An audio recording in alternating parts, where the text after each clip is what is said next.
hppodcraft.com.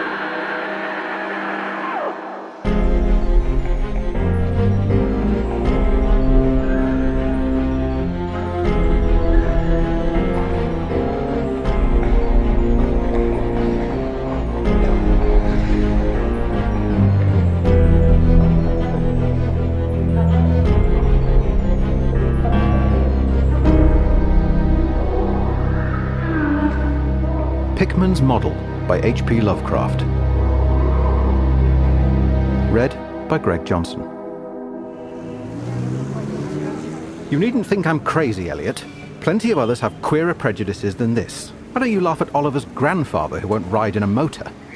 If I don't like that damn subway, it's my own business. We got here more quickly anyhow in the taxi. We'd have had to walk up the hill from Park Street if we'd taken the car.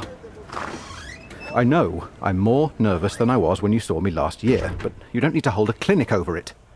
There's plenty of reason, God knows, and I fancy I'm lucky to be sane at all. Why the third degree? I didn't used to be so inquisitive.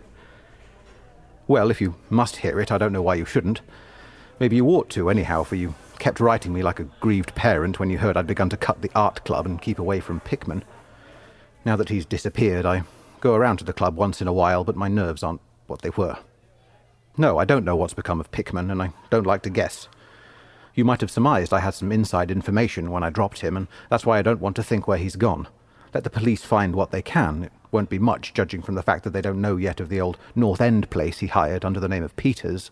I'm not sure that I could find it again myself. Not that I'd ever try, even in broad daylight. Yes, I do know, or I'm afraid I know, why he maintained it. I'm coming to that.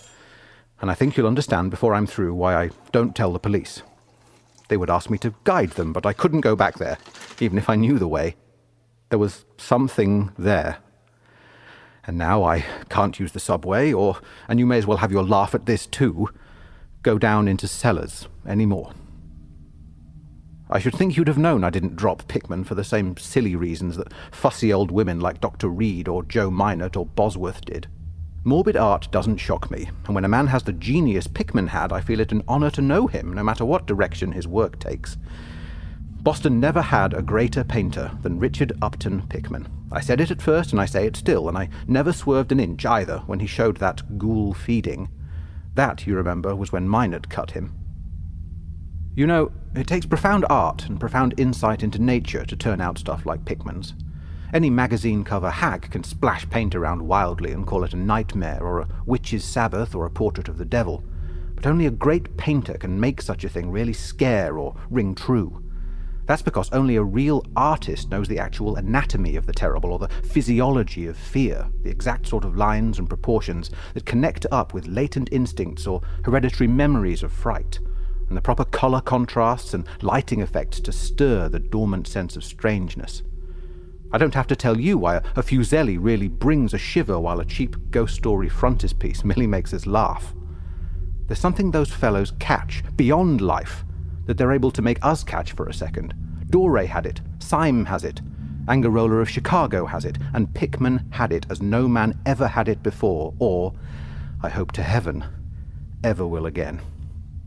Don't ask me what it is they see. You know, in ordinary art, there's all the difference in the world between the vital, breathing things drawn from nature or models and the artificial truck that commercial small fry reel off in a bare studio by rule. Well, I should say that the really weird artist has a kind of vision which makes models, or summon up what amounts to actual scenes from the spectral world he lives in. Anyhow, he manages to turn out results that differ from the pretender's mince pie dreams in just about the same way that the life painter's results differ from the concoctions of a correspondence school cartoonist. If I had ever seen what Pickman saw... But no. Here, let's have a drink before we get any deeper. Gad, I wouldn't be alive if I'd ever seen what that man, if he was a man, saw. You recall that Pickman's forte was faces. I don't believe anybody since Goya could put so much of sheer hell into a set of features or a twist of expression. And before Goya, you have to go back to the medieval chaps who did the gargoyles and chimeras on Notre Dame and Mont Saint-Michel. They believed all sorts of things, and maybe they saw all sorts of things too, for the Middle Ages had some curious phases. I remember your asking Pickman yourself once, the year before you went away, wherever in thunder he got such ideas and visions. Wasn't that a nasty laugh he gave you? It was partly because of that laugh that Reed dropped him. Reed, you know, had just taken up comparative pathology and was full of pompous inside stuff about the biological or evolutionary significance of this or that mental or physical symptom. He said Pickman repelled him more and more every day, and almost frightened him toward the last, that the fellow's features and expression were slowly developing in a way he didn't like, in a way that wasn't human. He had a lot of talk about diet and said Pickman must be abnormal and eccentric to the last degree. I suppose you told Reed, if you and he had any correspondence over it, that he'd let Pickman's paintings get on his nerves or harrow up his imagination. I know I told him that myself, then. But keep in mind that I didn't drop Pickman for anything like this. On the contrary, my admiration for him kept growing, for that ghoul feeding was a tremendous achievement. As you know, the club wouldn't exhibit it, and the Museum of Fine Arts wouldn't accept it as a gift. And I can add that nobody would buy it, so Pickman had it right in his house till he went. Now his father has it in Salem. You know Pickman comes of old Salem stock and had a witch ancestor hanged in 1692. I got into the habit of calling on Pickman quite often, especially after I began making notes for a monograph on weird art. Probably it was his work which put the idea into my head, and anyhow I found him a mine of data and suggestions when I came to develop it. He showed me all the paintings and drawings he had about, including some pen and ink sketches that would, I verily believe, have got him kicked out of the club if many of the members had seen them. Before long I was pretty nearly a devotee, and would listen for hours like a schoolboy to art theories and philosophic speculations wild enough to qualify him for the Danvers Asylum. My hero worship, coupled with the fact that people generally were commencing to have less and less to do with him, made him get very confidential with me, and one evening he hinted that if I were fairly closed-mouthed and none too squeamish, he might show me something rather unusual, something a bit stronger than anything he had in the house. "You know," he said, "there are things that won't do for Newbury Street, things that are out of place here and that can't be conceived here anyhow. It's my business to catch the overtones of the soul, and you won't find those in a parvenu set of artificial streets on made land. Back Bay isn't Boston. It isn't anything yet, because it's had no time to pick up memories and attract local spirits. If there are any ghosts here, they're the tame ghosts of a salt marsh and a shallow cove, and I want human ghosts. The ghosts of beings highly organized enough to have looked on hell and known the meaning of what they saw. The place for an artist to live is the North End. If any aesthete were sincere, he'd put up with the slums for the sake of the mass traditions. God, man, don't you realize that places like that weren't merely made, but actually grew? Generation after generation lived and felt and died there, and in days when people weren't afraid to live and feel and die. Don't you know there was a mill on Copp's Hill in 1632, and that half the present streets were laid out by 1650? I can show you houses that have stood 2 centuries and a half and more, houses that have witnessed what would make a modern house crumble into powder. What do moderns know of life and the forces behind it? You call the Salem witchcraft a delusion, but I'll wager my 4 times great-grandmother could have told you things. They hanged her on Gallows Hill, with Cotton Mather looking sanctimoniously on. Mather, damn him, was afraid somebody might succeed in kicking free of this accursed cage of monotony. I wish someone had laid a spell on him or sucked his blood in the night. I can show you a house he lived in, and I can show you another one he was afraid to enter in spite of all his fine, bold talk. He knew things he didn't dare put into that stupid Magnalia or that puerile Wonders of the Invisible World. Look here, do you know, the whole North End once had a set of tunnels that kept certain people in touch with each other's houses, and the burying ground and the sea. Let them prosecute and persecute above ground. Things went on every day that they couldn't reach, and voices laughed at night that they couldn't place. Why, man, out of 10 surviving houses built before 1700 and not moved since, I'll wager that in 8 I can show you something queer in the cellar. There's hardly a month that you don't read of workmen finding bricked-up arches and wells leading nowhere in this or that old place as it comes down. You could see one near Henchman Street from the elevated last year. There were witches and what their spells summoned, pirates and what they brought in from the sea, smugglers, privateers. And I tell you, people knew how to live and how to enlarge the bounds of life in the old times. This wasn't the only world a bold and wise man could know. Pah! And to think of today in contrast with such pale pink brains that even a club of supposed artists gets shudders and convulsions if a picture goes beyond the feelings of a Beacon Street tea table. The only saving grace of the present is that it's too damn stupid to question the past very closely. What do maps and records and guidebooks really tell of the North End? Bah! At a guess, I'll guarantee to lead you to 30 or 40 alleys and networks of alleys north of Prince Street that aren't suspected by 10 living beings outside of the foreigners that swarm them. And what do those Dagos know of their meaning? No, Thurber, these ancient places are dreaming gorgeously and overflowing with wonder and terror and escapes from the commonplace. And yet there's not a living soul to understand or profit by them. Or rather, there's only one living soul, for I haven't been digging around in the past for nothing. See here, you're interested in this sort of thing. What if I told you that I've got another studio up there, where I can catch the night spirit of antique horror and paint things that I couldn't even think of in Newbury Street? Naturally, I don't tell those cursed old maids at the club, with Reed, damn him, whispering even as it is that I'm a sort of monster bound down the toboggan of reverse evolution. Yes, Thurber, I decided long ago that one must paint terror as well as beauty from life. So I did some exploring in places where I had reason to know terror lives. I've got a place that I don't believe 3 living Nordic men besides myself have ever seen. It isn't so very far from the elevated as distance goes, but it's centuries away as the soul goes. I took it because of the queer old brick well in the cellar, one of the sort I told you about. The shack's almost tumbling down so that nobody else would live there, and I'd hate to tell you how little I pay for it. The windows are boarded up, but I like that all the better, since I don't want daylight for what I do. I paint in the cellar where the inspiration is thickest, but I've other rooms furnished on the ground floor. A Sicilian owns it, and I've hired it under the name of Peters. Now, if you're game, I'll take you there tonight. I think you'd enjoy the pictures, for, as I said, I've let myself go a bit there. It's no vast tour. I sometimes do it on foot, for I don't want to attract attention with a taxi in such a place. We can take the shuttle at the South Station for Battery Street, and after that, the walk isn't much. Well, Elliot, there wasn't much for me to do after that harangue but to keep myself from running instead of walking for the first vacant cab we could sight. We changed to the elevated at the South Station, and at about 12 o'clock had climbed down the steps at Battery Street and struck along the old waterfront past Constitution Wharf. I didn't keep track of the cross streets and can't tell you yet which it was we turned up, but I know it wasn't Greenough Lane. When we did turn, it was to climb through the deserted length of the oldest and dirtiest alley I ever saw in my life, with crumbling-looking gables, broken small-paned windows, and archaic chimneys that stood out half disintegrated against the moonlit sky. I don't believe there were 3 houses in sight that hadn't been standing in Cotton Mather's time. Certainly I glimpsed at least 2 with an overhang, and once I thought I saw a peaked roofline of the almost forgotten pre-gambrel type, though antiquarians tell us there are none left in Boston.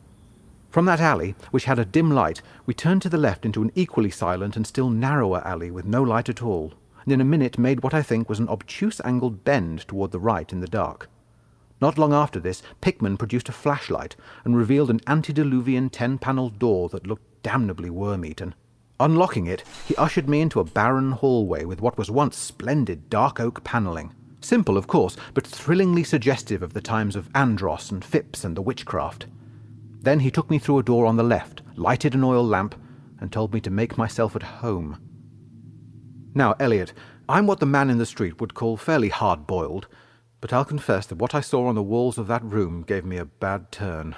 They were his pictures, you know, the ones he couldn't paint or even show in Newbury Street, and he was right when he said he had let himself go. Here, have another drink. I need one anyhow.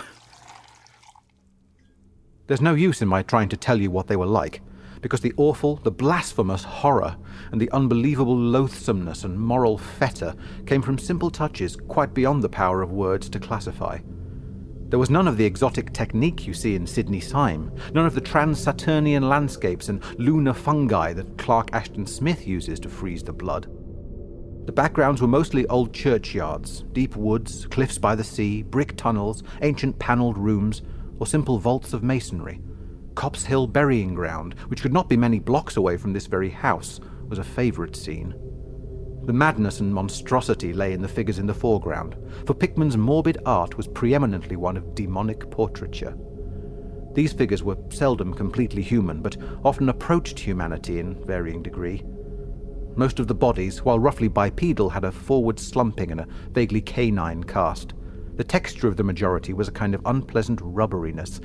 Ugh, I can see them now. Their occupations, well, don't ask me to be too precise. They were usually feeding, I won't say on what. They were sometimes shown in groups in cemeteries or underground passages, and often appeared to be in battle over their prey. or rather their treasure trove. And what damnable expressiveness Pickman sometimes gave the sightless faces of this charnel booty. Occasionally the things were shown leaping through open windows at night, or squatting on the chests of sleepers, worrying at their throats. One canvas showed a ring of them baying about a hanged witch on Gallows Hill, whose dead face held a close kinship to theirs. But don't get the idea that it was all this hideous business of theme and setting which struck me faint. I'm not a 3-year-old kid, and I'd seen much like this before. It was the faces, Elliot, those accursed faces that leered and slavered out of the canvas with the very breath of life. By God, man, I verily believe they were alive. That nauseous wizard had waked the fires of hell in pigment, and his brush had been a nightmare-spawning wand. Give me that decanter, Elliot.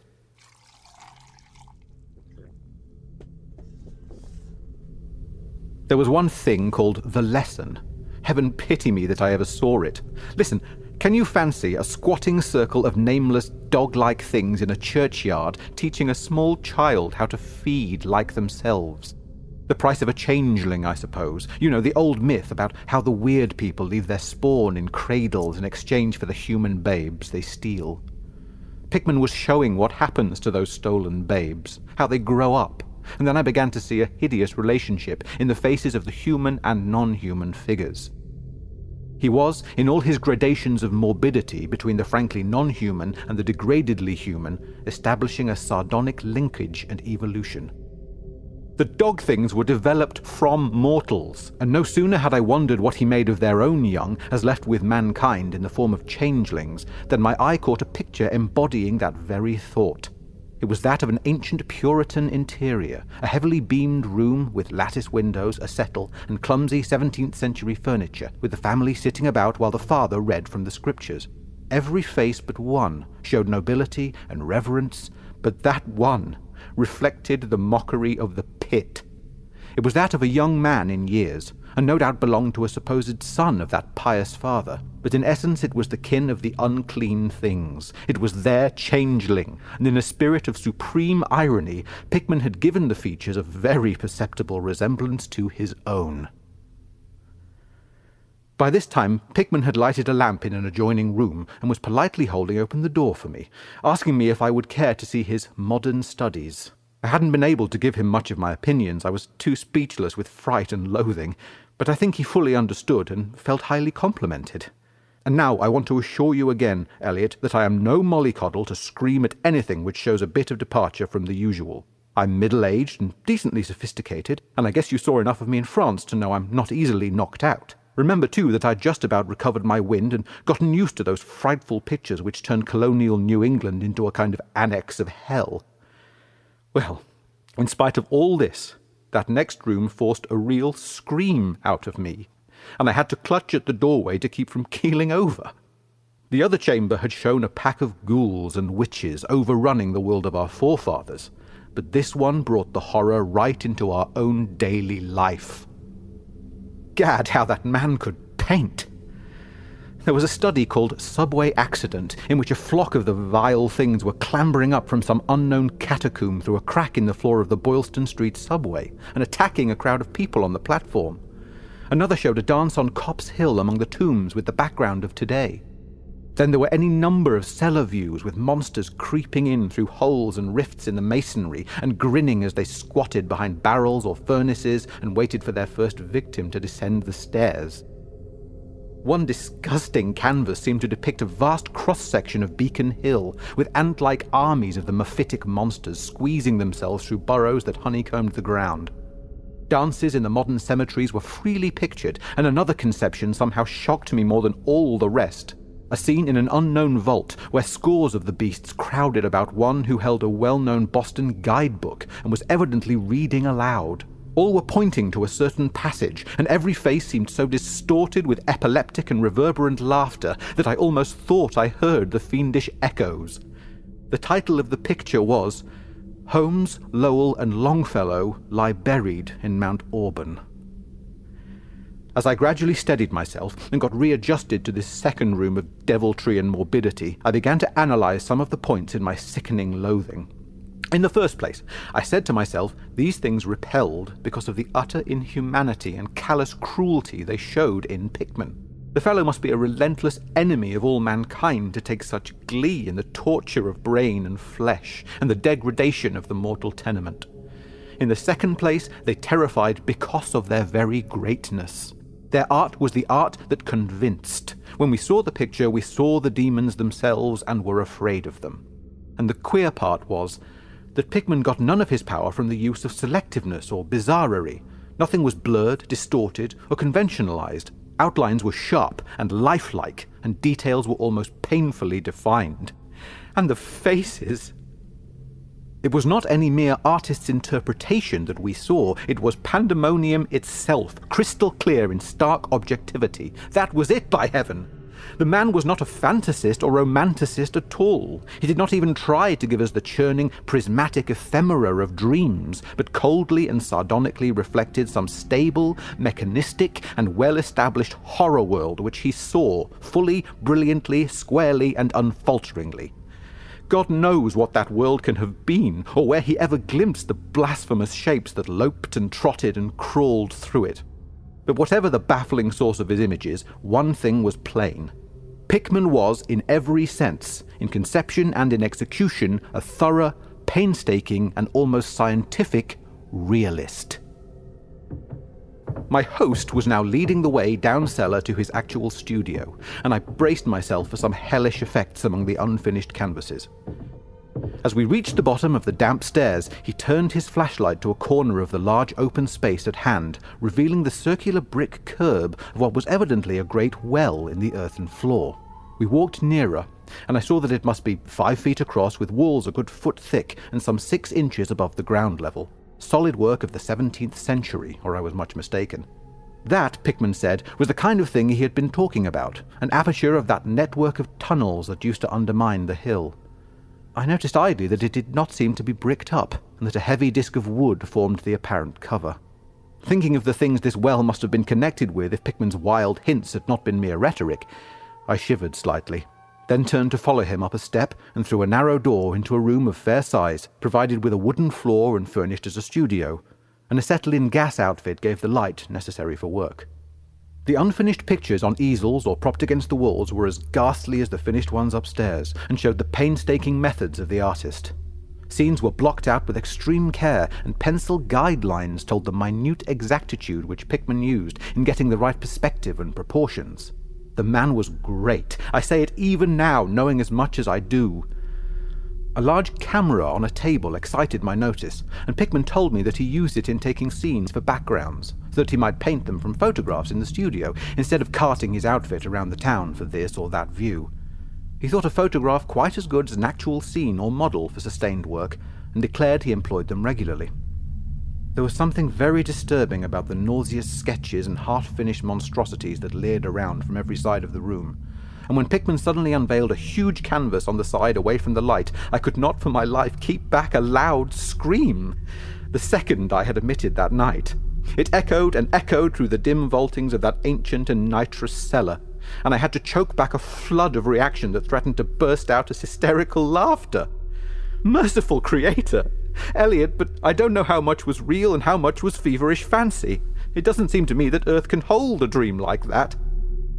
It was a colossal and nameless blasphemy with glaring red eyes, and it held in bony claws a thing that had been a man, gnawing at the head as a child nibbles at a stick of candy.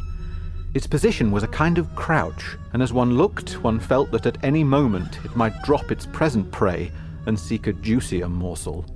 But damn it all, it wasn't even the fiendish subject that made it such an immortal fountainhead of all panic. Not that, nor the dog face with its pointed ears, bloodshot eyes, flat nose, and drooling lips.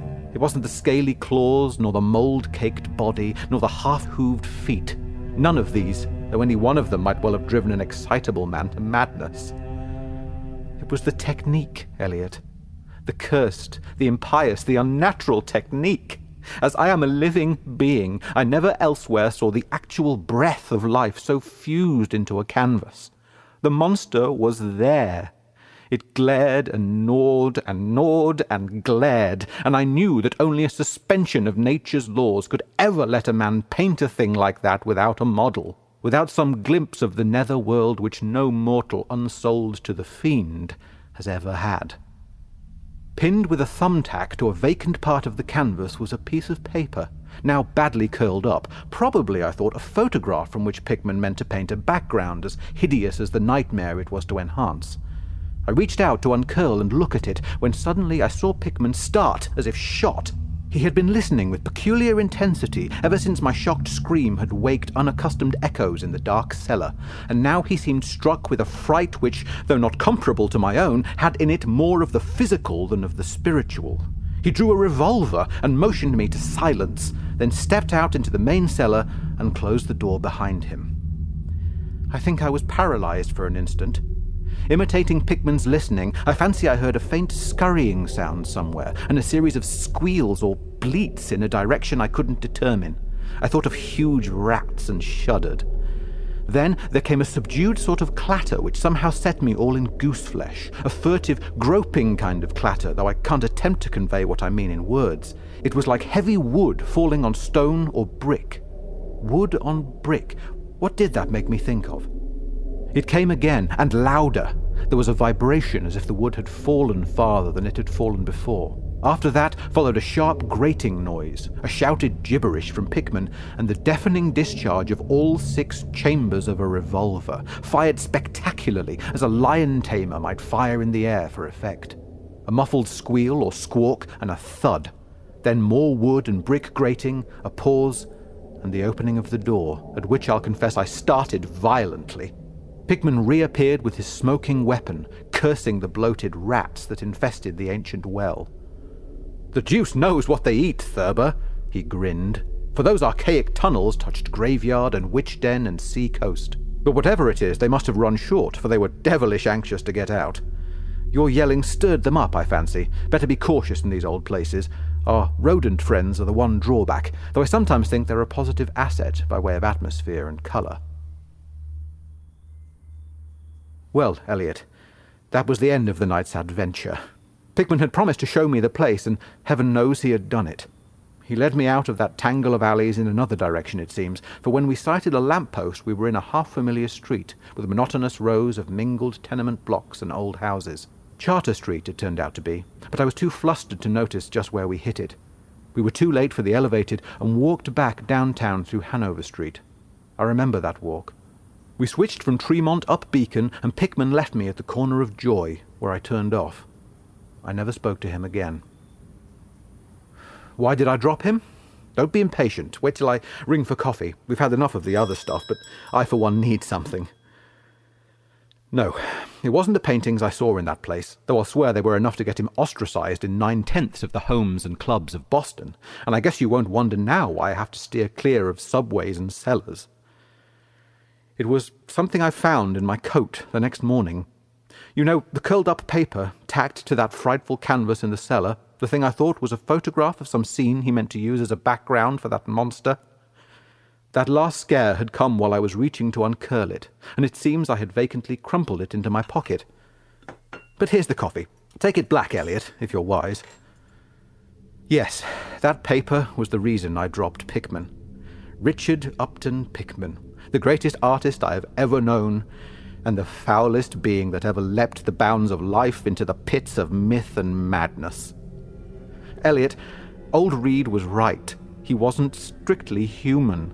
Either he was born in a strange shadow, or he'd found a way to unlock the forbidden gate. It's all the same now, for he's gone, back into the fabulous darkness he loved to haunt. Here, let's have the chandelier going. Don't ask me to explain or even conjecture about what I burned. Don't ask me either what lay behind that mole-like scrambling Pickman was so keen to pass off as rats.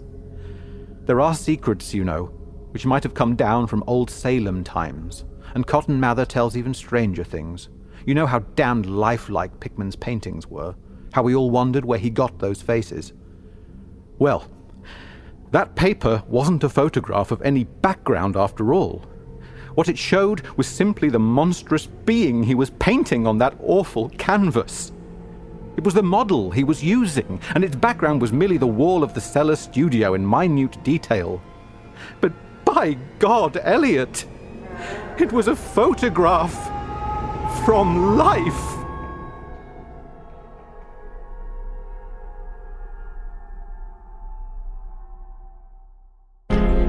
Pickman's Model by H.P. Lovecraft was read and recorded by Greig Johnson. Music and production by Chad Pfeiffer. Pickman's Model was brought to you by the listeners of the H.P. Lovecraft Literary Podcast with Chris Lackey and Chad Pfeiffer at hppodcraft.com.